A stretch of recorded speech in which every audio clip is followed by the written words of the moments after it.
नमस्कार, बहुत स्वागत है आप सभी का। मैं हूं आपके साथ प्रियंका राय। खबरों का रुख करेंगे फटाफट अंदाज में। देश की राजधानी दिल्ली में कोरोना के मामले बहुत स्पीड से आगे बढ़ रहे हैं। बढ़ते खतरे को देखते हुए दिल्ली मेट्रो में कई पाबंदियां लगा दी गई हैं। इसी कड़ी में अब एक 8 कोच वाली मेट्रो में सिर्फ 200 यात्री ही ट्रैवल कर पाएंगे। देश में कोरोना की रफ्तार बढ़ती जा रही है। 33 दिन बाद पिछले 24 घंटे में 10,000 से ज्यादा मामले सामने आए। वहीं महाराष्ट्र और पश्चिम बंगाल में पॉजिटिविटी रेट तेजी से बढ़ रहा है। देश में मौजूदा वक्त में कोरोना के 82,000 एक्टिव केस हैं। देश में ओमिक्रॉन का खतरा भी बढ़ता जा रहा है। अब तक कुल 961 ओमिक्रॉन के मामले सामने आ चुके हैं, जिनमें से 320 लोग ठीक हो चुके हैं।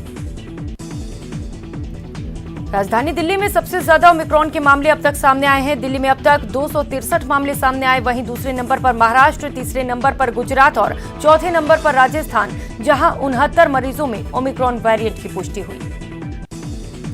राजस्थान में भी कोरोना बेकाबू होता जा रहा है। पिछले 24 घंटे में 252 नए मामले सामने आए। अकेले जयपुर में 185 लोग संक्रमित हुए।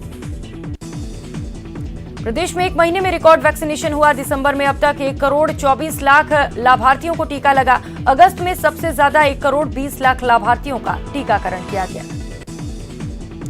जालौर में भी लोगों की लापरवाही भारी पड़ेगी। बिना मास्क लोग सब्जी मंडियों में पहुंच रहे हैं। कोरोना प्रोटोकॉल की जमकर धज्जियां उड़ाई जा रही हैं। उत्तराखंड में पीएम मोदी ने कहा कि आज उत्तराखंड में जिस लखवाड़ प्रोजेक्ट का काम शुरू हुआ है, इस परियोजना के बारे में पहली बार 1976 में सोचा गया था। आज 46 साल बाद हमारी सरकार ने इसके काम का शिलान्यास किया।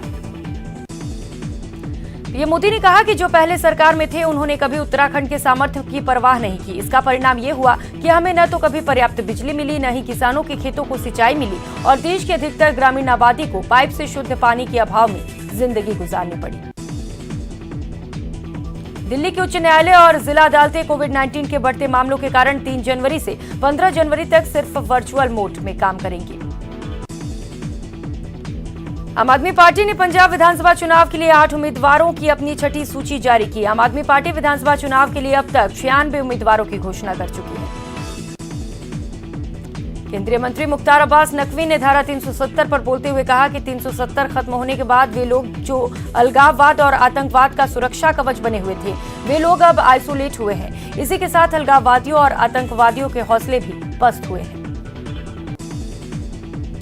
सीएम अशोक गहलोत ने केंद्र पर हमला बोलते हुए कहा कि प्रधानमंत्री नरेंद्र मोदी और गृह मंत्री अमित शाह सारे काम छोड़कर उत्तर प्रदेश में कैंप कर रहे हैं। पहले पश्चिम बंगाल में कैंप किया, वहां मुक्की खानी पड़ी, तो मैं समझता हूं कि वे जितना कैंप करेंगे उतनी ही जीतने की संभावना कम हो जाएगी। उन्नाव में जनसभा को संबोधित करते हुए केंद्रीय गृह मंत्री अमित शाह ने कहा कि इत्र के व्यापारी के यहां से 250 करोड़ रुपए के थैले निकल रहे हैं। इससे अखिलेश जी बहुत मचलन में आ गए हैं। अखिलेश अगर आपके नहीं हैं तो आपको क्या तकलीफ है। मणिपुर में बीजेपी के राष्ट्रीय अध्यक्ष जेपी नड्डा ने कहा कि दूसरे राजनीतिक दलों के पास न दिशा है न दृष्टि। वे बस भाजपा और नरेंद्र मोदी की आलोचना करते हैं और ये करते करते वे देश की भी आलोचना करने लगे हैं। अरविंद केजरीवाल ने कहा है कि जब से चंडीगढ़ के नतीजे आए हैं, लोग कह रहे हैं कि दोनों पार्टियों को हराया जा सकता है। चंडीगढ़ के लोगों ने दिल्ली को वोट देकर दिया, जैसे दिल्ली को देखकर जगह पर वोट मिल रहे हैं। अब चंडीगढ़ में इतना अच्छा काम करना है कि चंडीगढ़ को देखकर देश की बाकी जनता हमें वोट दे।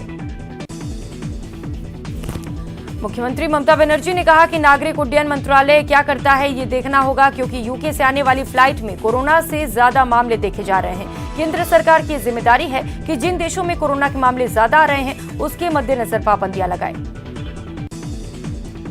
अपने संसदीय क्षेत्र के दौरे पर रहे लोकसभा अध्यक्ष ओम बिरला बूंदी विधानसभा क्षेत्र के नमाना कस्बे पहुंचे, जहां उन्होंने प्रबुद्ध जनों के मिलन समारोह में शिरकत की। कोटा में चूने से भरे करीब 35 लाख रुपए के ट्रक चोरी मामले में पुलिस ने कार्रवाई करते हुए आरोपी ड्राइवर को गिरफ्तार किया। धौलपुर शहर की भोगीराम नगर कॉलोनी में एक फौजी के मकान में चोर घुस गए, जिसे परिजनों ने कॉलोनी वासियों के सहयोग से पकड़ लिया। इसके बाद कथित चोर की पिटाई कर दी गई। करौली में उधार दिए रुपए वापस मांगने पर एक पक्ष ने दूसरे पक्ष पर जानलेवा हमला कर दिया। मारपीट और पथराव में एक पक्ष के 4 लोग घायल हो गए। बांसवाड़ा के मोटा गांव थाना क्षेत्र में नहर में डूबने से एक युवक की मौत हो गई। पुलिस के मुताबिक युवक का मानसिक संतुलन ठीक नहीं था। दौसा के सिकरा क्षेत्र में फायरिंग की सूचना से हड़कंप मच गया। फायरिंग की सूचना पर मानपुर थाना पुलिस मौके पर पहुंची और मौके पर मौजूद युवक को लोडेड पिस्टल के साथ गिरफ्तार कर लिया। करौली में पुलिस ने नाबालिग विवाहिता से दुष्कर्म मामले में आरोपी को गिरफ्तार कर लिया है। पुलिस आरोपी से पूछताछ में जुटी है। चूरू में चाइनीज मांझे के खिलाफ एसडीएम राहुल सैनी ने कार्रवाई की है। इस दौरान पुलिस ने चाइनीज मांझे की करीब 23 चरखियां बरामद की। धौलपुर में 25 दिसंबर को अलवर से नाबालिग अपने प्रेमी ममेरे भाई के साथ भागकर धौलपुर आ गई। परिजन नाबालिग को लेने धौलपुर पहुंचे तो नाबालिग और उसके प्रेमी ने बखेड़ा खड़ा कर दिया। अलवर शहर के अरावली विहार थाना पुलिस ने एक शातिर बाइक चोर को गिरफ्तार किया। पुलिस ने इसके कब्जे से एक चोरी की बाइक बरामद की। बाड़मेर के नागाना थाना क्षेत्र में एक मानसिक रूप से बीमार युवक ने पेड़ से फांसी का फंदा लगाकर आत्महत्या कर ली। सूचना के बाद मौके पर पहुंची पुलिस ने तफ्तीश शुरू कर दी। धौलपुर के गांव ध्वजपुरा और पाडोका कांकोली के लोगों ने गुरुवार को अतिरिक्त पुलिस अधीक्षक बचन सिंह मीणा को ज्ञापन सौंपा, जिसमें उन्होंने आरएसी के जवानों पर प्लॉट पर जबरन कब्जा करने के आरोप लगाए। बांसवाड़ा के टांडा रत्ना गांव में एक युवती के साथ मारपीट और अभद्रता करने के मामले में नया मोड़ सामने आया है। इस मामले में पुलिस ने आरोपियों को गिरफ्तार नहीं किया। इसी बात को लेकर बांसवाड़ा शहर में कलेक्ट्रेट के सामने भीम आर्मी के सदस्यों ने प्रदर्शन किया। डूंगरपुर में अगस्त 2021 से नियुक्त किए गए 659 कोविड सहायकों को एक बार फिर मानदेय नहीं मिला है। ऐसे में कोविड सहायक आंदोलन की राह पर हैं। प्रतिनिधिमंडल मयंक जोशी के नेतृत्व में कलेक्ट्रेट पहुंचे और सरकार के खिलाफ नारेबाजी की। कोटा में युवा कांग्रेस वर्कर्स ने आज परिवहन अधिकारी का घेराव किया। अधिकारियों पर ड्राइविंग लाइसेंस के नाम पर अवैध वसूली के आरोप लगाए। कांग्रेसी कार्यकर्ताओं ने अधिकारियों पर कार्रवाई की मांग की। चिकित्सा और स्वास्थ्य मंत्री प्रसादी लाल मीणा दूदू क्षेत्र के दौरे पर रहे। यहां उन्होंने उपजिला अस्पताल में ऑक्सीजन प्लांट का लोकार्पण किया। टोंक में सांसद सुखबीर सिंह जैनपुरिया के खिलाफ मालपुरा थाने में कोविड महामारी उल्लंघन के मामले में सांसद ने जमानती मुचलका भरा। बाड़मेर में गुरुवार को जिला कलेक्टर लोकबंधु यादव ने जिले के सरपंच और जनप्रतिनिधियों की बैठक लेकर वंचित लोगों को टीकाकरण कराने का आग्रह किया। झालावाड़ के प्रसिद्ध हनुमान तीर्थ कामखेड़ा बालाजी का मंदिर नववर्ष के मौके पर कोरोना गाइडलाइन को ध्यान में रखते हुए बंद रहेगा। 31 दिसंबर और 1 जनवरी को कामखेड़ा बालाजी मंदिर बंद रखने के आदेश जारी किए गए।